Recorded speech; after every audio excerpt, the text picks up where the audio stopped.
The leaders of Russia, Turkey, and Iran met today for high-stakes talks over Syria and the looming last major battle of that war in Idlib.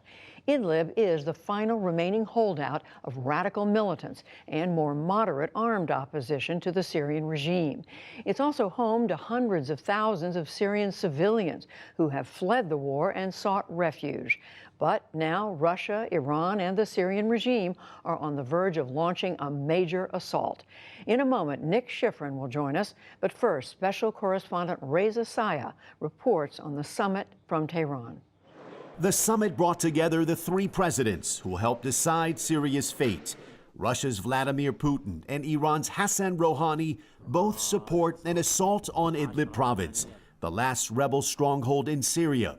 Russia is the new regional power broker, and today its warplanes bombed Idlib on behalf of Bashar al-Assad, the Syrian president whose government Russia and Iran helped save. Russia says it wants to finish the job. The main task at this stage is to banish militants from the province of Idlib. We hope that the members of the terrorist organizations have enough common sense to stop resistance and to lay down their arms. Iranian-backed Hezbollah troops are fighting for the Syrian government. Iran hopes to extend their presence in Syria and counter Israel. But Turkish President Recep Tayyip Erdogan warned against an offensive into Idlib. He fears a new flood of refugees on top of the 3.5 million already in his country. Turkey does not have the resources or power to host a further 3 million people. We need to take a joint step to prevent migration from this area. Iran and Russia claim Idlib is home to terrorists. Rouhani said Syria should root out militants in Idlib and also force out U.S. forces. The illegal presence and interference of America in Syria, which has led to the continuation of insecurity in that country, must end quickly. About 2,000 U.S. troops are deployed across bases in northern Syria, inside land largely controlled by Kurds. Their mission, fighting the last pockets of ISIS, far from the potential Idlib battlefield.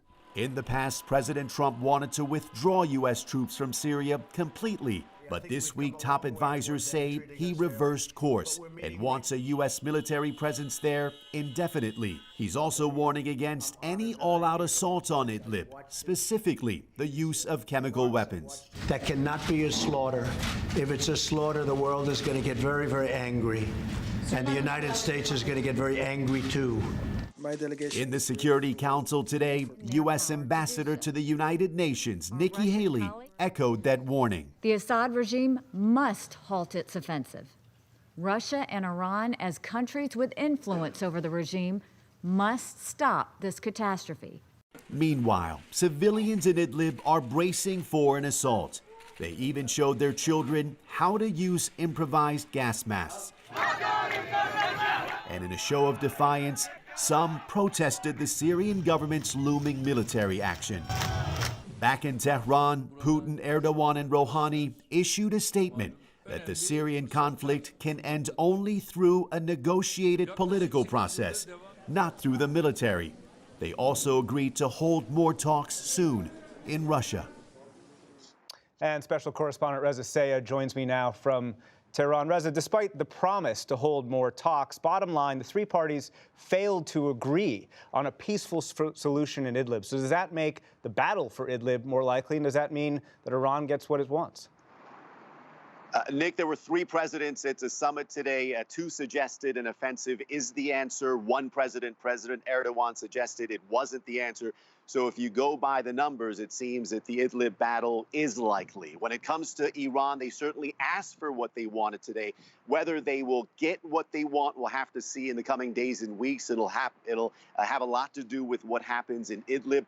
Obviously, Iran has spent a lot of blood and treasure in supporting the Syrian government, supporting their key ally, Syrian President Bashar al-Assad, at a time when Iran's economy is under tremendous pressure, now under the U.S. sanctions reimposed by President Trump. Iran simply can't afford this conflict to go on forever.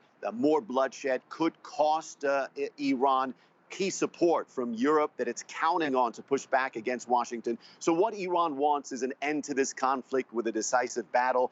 a strong, stable Syria, a strong, stable President Bashar al-Assad. Once that happens, Iran believes it can go into Syria, rebuild Syria, present itself to the world as a key player in stabilizing Syria. That's what Iran wants. But in the Middle East, getting what you want is rarely easy, especially with so many regional rivals who want something very different. Reza Sayah from Tehran, thank you very much. And for more on all this, I turn to Andrew Tabler, joining with me in the studio from the Washington Institute for Near East Policy. Thank you very much for being here. My pleasure. That's what Iran wants. What does the U.S. want right now? First and foremost, the U.S. wants to stop the assault. We have 3.5 million civilians inside of Idlib, and President Trump's been very upfront about that he wants to avert that humanitarian disaster. Behind that, however, the fact is that in Idlib province is the largest pocket of al-Qaeda-affiliated fighters in the world, and an assault on that pocket could push not only civilians across the border into Turkey, but also these fighters as well, and they could go on to fight in Europe and throughout the world, and perhaps even in the Russian Federation. So the U.S. wants to stop this assault. Second, it wants to strengthen Turkey. The point 4 of the agreement is very clear. They want HTS to be disarmed. They want Al-Qaeda-linked HTS. The Al-Qaeda-linked HTS to be disarmed. They want these groups to be separated by pro-Turkish groups that are in that area, particularly in western Idlib. And then at that point in time, negotiate and try to get these fighters away from the extremist groups for some further, perhaps future military operation. That's a lot to pull off. Can Turkey do that? It would be very difficult. Turkey has had some luck in organizing these more moderate groups, but it has not happened fast enough, and the al-Qaeda affiliates have held firm. Now, will the supporters of these groups change their mind when they're faced with an imminent assault from Russia and from Iran and from the regime? Or could the United States step in? And also, could there be pinpointed strikes in that area, which the U.S. has carried out strikes in Idlib province in the past? In response to chemical weapons attacks? Well, recently. yes, correct. Most of the strikes inside of Syria have been for the reasons of chemical weapons attacks, and that's what we could see. If this goes along and the United States has to get involved, there could be a couple of ways. One, if the chemical weapons red line is crossed, it's an established pattern of the Assad regime that they use chemical weapons in offensives. So that the U.S. has drawn a red line on that. That definitely will be enforced if chemical weapons are used, and the president's been very clear. There's another avenue, though. The U.S. could end up striking against these extremist groups, and that in and of itself could drive a process in favor of Turkey. And quickly, in the time we have left, the humanitarian impact of an assault on Idlib? The impact would be massive. 3.5 million civilians. If they would perhaps go into neighboring Turkey, they could be overwhelmed. Turkey openly said that they do not have the capacity or the wherewithal to take care of them. And the real question is, where would they go? And the answer is probably northward towards Europe and a number of U.S. allies. Andrew Tabler, thank you very much. My pleasure.